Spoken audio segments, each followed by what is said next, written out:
Hello നമസ്കാരം. അങ്ങനെ കാത്തിരിപ്പിനൊടുവിൽ ഗുരുവായൂർ അമ്പലനടയിൽ എന്ന ചിത്രത്തിൻ്റെ ഒഫീഷ്യൽ ട്രെയിലർ വരാൻ പോവുകയാണ്. അതിൻ്റെ ഏറ്റവും പ്രധാനപ്പെട്ട അപ്ഡേഷനും ഒപ്പം ചിത്രത്തിൻ്റെ ഒഫീഷ്യൽ റിലീസ് തീയതിയുമാണ് ഇന്നൊരു വീഡിയോ ഭാഗത്ത്. വീഡിയോയിൽ മുൻപ് വീഡിയോ ലൈക്ക് ചെയ്യുക, ചാനൽ സബ്സ്ക്രൈബ് ചെയ്യുക. പൃഥ്വിരാജ്, ബേസിൽ ജോസഫ്, അനുശ്വര രാജൻ, നിഖില വിമൽ എന്നൊക്കെ പ്രധാന കഥാപാത്രങ്ങളായെത്തുന്ന ചിത്രമാണ് ഗുരുവായൂർ അമ്പലനടയിൽ.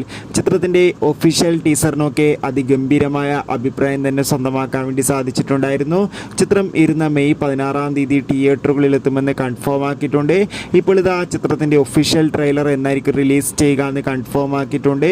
ഗുരുവായൂർ അമ്പലനടയിൽ എന്ന ചിത്രത്തിൻ്റെ ഒഫീഷ്യൽ ട്രെയിലർ മെയ് 10 ആയിരിക്കും റിലീസ് ചെയ്യുക. എന്തായാലും കാത്തിരിക്കാം. ചിത്രത്തിൻ്റെ ഒരു കിടിലൻ ട്രെയിലർ എത്ര പേരാണ് ചിത്രത്തിന്റെ റിലീസിനായി കാത്തിരിക്കുന്നത് കമന്റ് ചെയ്യുക. ഈ വരുന്ന മെയ് മാസം OTT റിലീസ് ചെയ്യാൻ പോകുന്ന മറ്റു ചിത്രങ്ങളുടെ വീഡിയോ ചാനൽ പരിശോധിച്ചാൽ കാണാം. ബൈ.